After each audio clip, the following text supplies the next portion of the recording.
राज ठाकरे, प्रकाश महाजन मेला तरी राज ठाकरेचा कार्यकर्ता म्हणूनच मरेल. कसं आहे की पक्षाने क्रायटेरिया ठरवला की प्रवक्त्यांना बोलवायचं नाही. आम्ही 8 प्रवक्ते आहोत.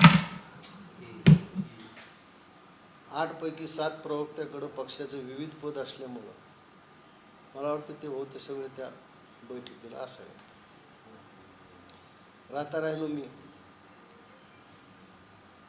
मला या गोष्टीचं वाईट वाटलं की आम्ही जनतेसमोर कोणत्या तोंडानं जावं जर पक्षच आम्हाला त्यांच्या राज्यव्यापी शिबिरात बोलवत नसेल तर घरातच आमची इज्जत काही राहत नसेल तर काय करायला पाहिजे.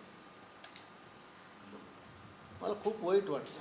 या शिबिरात काही फार असं नव्हतं पण पक्षाचं एवढं मोठं शिबिर आहे आणि प्रवक्ता नाही आणि प्रवक्त्याला बोलवलं नाही कारण प्रवक्ते त्या निष्कर्षात बसत नाही. निष्कर्ष कटला आला हो. इतर वेळी प्रवक्ता जीव तोडून पक्षाची बाजू मांडतो, लोकांची नाराजगी घेतो आणि तुम्ही त्याला बोलवत नाहीत. काय काय करायला पाहिजे. काय म्हणजे मला सोडा, माझ्या घरच्या समोर मी काय तोंड दाखवा. घरचे म्हणतील हेच तू काम करतोस. म्हणजे पक्षात आज दिवाळी आहे, पक्षामध्ये आज जल्लोष आहे आणि माझं घर मात्र अंधारात आहे. काय मला काय वाटलं नाही सर, मला सांगा ना. मी सगळं दुःख विसरलो होतो. नारायण राणेच्या प्रकरणात पक्षाने मला साथ दिली नाही हे दुःख विसरलो मी. तरी मी कामाला लागलो. माझं काय चुकलं असेल ठीक आहे, चुकलंय, तुम्ही माझा कान धरू शकता. जो काम करतो तोच चुकतो. 2 भावांनी एकत्र येऊन माझा काय फायदा होणार होता किंवा नाही आल्यानं माझं काय नुकसान होणार होतं. मी एक जनभावना होती, मी जनतेत पाहतो फिरतो. ह्यात मी काय वाईट असं केलं. पक्षात सुद्धा 2 मतप्रवाह होते. सगळ्यांना माफी, मलाच फाशी. कसला क्रायटेरिया आला हो. 8 प्रवक्ते 7 जणांकडे विविध पद आहेत त्याच्यामुळे ते सगळे तिथे. मग ते फक्त माझ्यासाठीच क्रायटेरिया होता काय. कशामुळे असं वागताय. जर आम्हाला तुम्हीच किंमत नाही देणार तर बाकीचे काय किंमत देतील. माझ्या एखाद्या प्रतिक्रियेनंतर खाली ज्या लोकांच्या प्रतिक्रिया आहेत ते असं स्पष्ट लिहिलं असतं, याला पक्षातच कोणी विचारत नाही.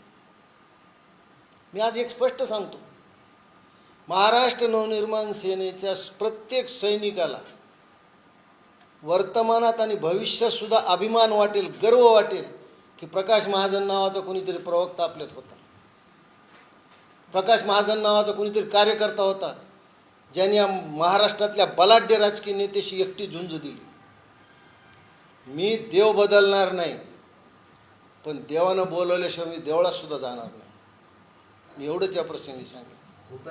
राज ठाकरे, अमित ठाकरे आणि ठाकरे परिवारावर माझं आतोनात प्रेम आहे, निष्ठा आहे. प्रकाश महाजन मेला तरी राज ठाकरेचा कार्यकर्ता म्हणूनच मरेल. मी कधीही कपाळावर दुसऱ्याचं नाव करून घेणार नाही. पण माझी भक्ती खरी असेल तर माझा पांडुरंग मला बोलवेल किंवा माझ्याकडे येईल. माझी भक्ती खोटी असेल तर ठीक आहे, पण आता मी नाही सहन करू शकत. अशा पद्धतीचे तुम्ही ज्येष्ठ कार्यकर्त्याला अपमानित करणार असताल तर मला नको आहे. हा मानही नको, ना सन्मानही नको, ना अपमानही नको. मी नाही. ज्या प्रवक्त्यामुळं मला एवढी मानहानी पत्करावी लागली, ज्या प्रवक्त्यामुळं मला नारायण राणेसारख्या बलाढ्य राजकीय माणसांनी फेसबुकवर धमक्या दिल्या, काय करू मी. काय करू त्या प्रवक्त्याचं. आयुष्यात करण्यासारखं खूप आहे मला. छत्रपती शिवाजी महाराजाची पुस्तकं ते वाचेन, त्यांच्या सगळ्या किल्ल्यावर जाऊन येईन. परवा एक मला चांगला प्रसंग आला, त्यांच्या पदस्पर्शाने पावन झालेल्या किल्ल्यावर गेलो. मन रमवायचे खूप मार्ग. आता isakal.com आहे देशातील नंबर 1 ची मराठी न्यूज वेबसाईट.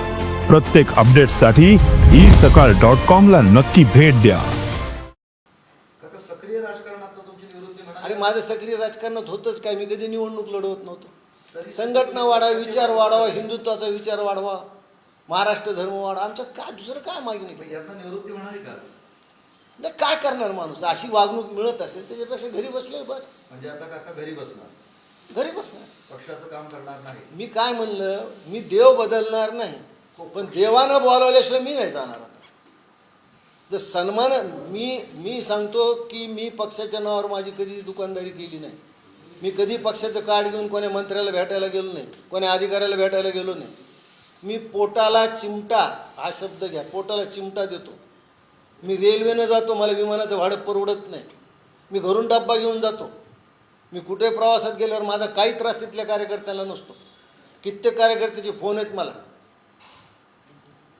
इतकं प्रामाणिकपणे तळमळीनं काम केलं, मनापासून प्रेम केलं मी राज ठाकरेवर. आजही प्रेम आहे माझं. प्रेम आपल्या जागी आहे आणि आपला अभिमान स्वाभिमान आपल्या जागी आहे. कारण मन दुखत असेल ना पण हे सगळं असं बघून खूप यातना वाईट तर होतात. वाटतं ना. यातना होतात. मी सांगतो ना, मी 4 दिवस झाले झोपू शकलो नाही. मला सुद्धा हे मीडियासमोर कुणापाशी गाणं मांडावा मी, कुणी ऐकणारच नाही. पक्षात असा कुठला फोरमच नाही आहे. हा मांडायचा प्रयत्न केला मी अनेक वेळा, पण नाही वरिष्ठांनी लक्ष दिलं. एक अजून गोष्ट आठवतं, ज्यावेळेस तुम्ही नारायण राणे विरोधात दंड थोपटले होते, तुम्ही एकटे भिडले होते. हो, मला कुणीच कुणी नव्हतं, पक्षातून पक्ष साथ नाही, हा नेता नाही, कुणीच नाही. घरात कोणी मोठा राजकीय नेता नव्हता. काय करायला पाहिजे मी? आम्ही प्रवक्त्याला बोलावलं नाही. तुम्ही इतकं तुच्छ समजता प्रवक्त्याला?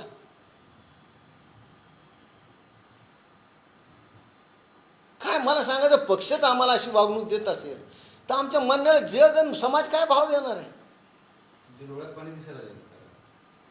काय अरे बाबा, आयुष्य काही सिनेमा नाही. मी डोळ्यात प्रत्येक वेळा पाणी आणत मला असं वाटायला की का मी जिवंत राहिलो. नाही, वेदना दिसतंय एकदम. मी का जिवंत राहिलो, मला अपमान स्वतःला वाटला. आणि तुम्ही म्हणतात की तुम्ही मनसेत काम केल्यावर तुमच्या कुटुंबियाला स्वाभिमान वाटेल. काय स्वाभिमान वाटेल? काय स्वाभिमान वाटेल? माझ्या नातीनं मला प्रश्न विचारला की आजोबा तुम्ही इथं कसे, तुम्ही इगतपुरीला नाही गेले, आता ती इंजिनिअरिंगला आहे. काय सांगू तिला मी? प्रवक्ता एक तुच्छ पद आहे आमच्या पक्षात. इतकं तुच्छ पद आहे. मग असा अन्याय तुमच्यावर झालाय तर कशाला आता राहायचं तिथे? पांडुरंग यायचंय, काय करायचं त्या? नाही, एका नवसाला देव नाही पावला म्हणून देव बदलणाऱ्यापैकी मी नाही. तुम्ही पक्ष विरोधात देव घडत असो तुमच्यावर काय? कारवाई होणार हे आता मी साहजिक आहे. पक्षविरोधक काय, मी पक्षविरोधी भूमिका काय घेतली? आणि जर होणार असेल तर ठीक आहे. मी पक्षविरोधी काय भूमिका घेतली ही जगाला माहिती काय झालंय ते. मी काही नवीन सांगायला असं काही नाही. देव हे बदलणार. पक्ष बघा, देव बदलणार शिबिर नाही. आहे, शिबिराला बोलवलं नाही म्हणून पक्षाबद्दल पक्षाच्या नेत्याबद्दल असं सार्वजनिक ठिकाणी नाराजी व्यक्त करणं किंवा माध्यमात बोलणं. अरे मला सांगा, पक्षात आम्हाला शिबिराला बोलून ही आमची काही अंधारात अपमान झाला का आमचा? हा जाहीरच अपमान झाला नाही का आमचा? त्यावेळेस कुणाला असं वाटलं नाही की हा जाहीर अपमान होत नाही म्हणून यांचा? तुमच्या प्रत्येक प्रश्नाला माझ्याकडे उत्तर आहे. कारण देव आमचा जाहीर अपमान झाला की नाही, आम्ही काय करायला पाहिजे? अपमान सहन करायला पाहिजे. माझं काय याच्यावर घर चालू नाही आहे.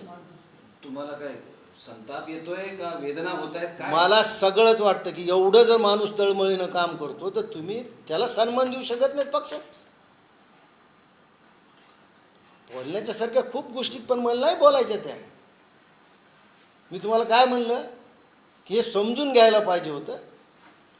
8 पैकी 7 प्रवक्ते शिबिरात आहेत आणि तुम्ही माझ्यासाठीच निष्कर्ष लावला. महाशकुनी कोण आहे?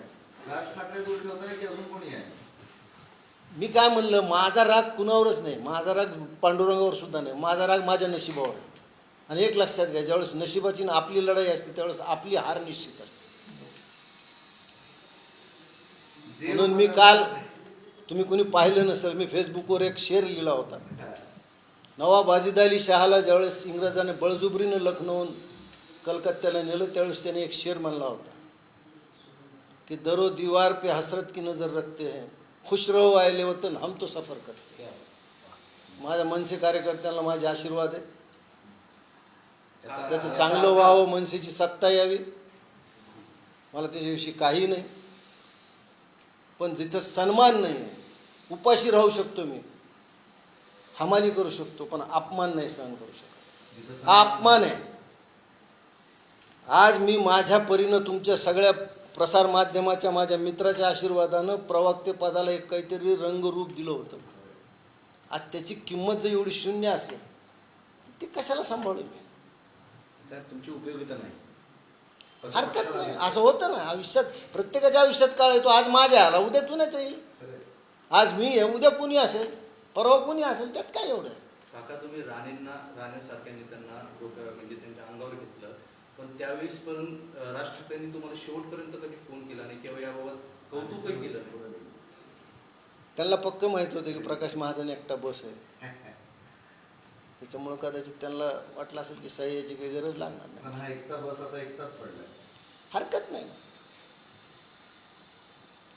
मला नेहमी TN शेषनचं मी आत्मचरित्र वाचलं होतं, मला त्याचं खूप वाक्य आवडलं. ते मला आयुष्यात मी मित्र केले नाही, कुणावर अवलंबून राहिलो, स्वतः राहिलो. काका पण एरवी फार आक्रमक असतात तुम्ही, आज फारच यातना दिसताय. मला सांगा ना की कसं मला मला मला काय तुम्ही भावना समजून घ्या हो. प्रवक्तापदी तुच्छ समजलं हो पक्षातल्या वरिष्ठ लोकांनी. आणि त्याला काय त्या मेळाव्यात काय होतं, ठीक कशामुळे पण 150 लोक बोलावले. आणि ज्या माणसाने मी कुठं निवडणुकीला उभा होतो, पण मी फिरलो विदर्भापासून कोकणापर्यंत फिरलो, मी मुंबईत फिरलो, माझ्या परीने मी प्रचार केला. काय तुम्हाला आत्मिक आनंद मिळतो कशामुळे? आणि काही झालं की साहेबाचं नाव पुढे करायचं, साहेबाचं नाव पुढे केलं की विषय संपतो ना. आता हे सगळं कांड कोणी केलं? करणाऱ्याने करू द्या बाबा, आपल्याला काय करायचं त्यांना लटला. आता काका घरी बसणार, आराम, फिरणार नाही, पक्षाला राम. मी काय म्हणलं, आता मी देवानं बोलावलं तरच देवळात, नाही तर देवळात सुद्धा नाही. राज ठाकरेंनी बोलवलं तर नाराजी दूर होईल असं समजू. नाराजगी मी काय म्हणलं, माझी भक्ती तेवढी असेल तर माझा पांडुरंग मला बोलवेल. नाही पांडुरंगानं बोलवलं तर काही हरकत नाही, आपण ती दुरून भक्ती करू. ज्या माणसावर आपण नेता म्हणून मला अटल बिहारी वाजपेयी नंतर बाळासाहेब ठाकरे आणि आवडले ते राज ठाकरे.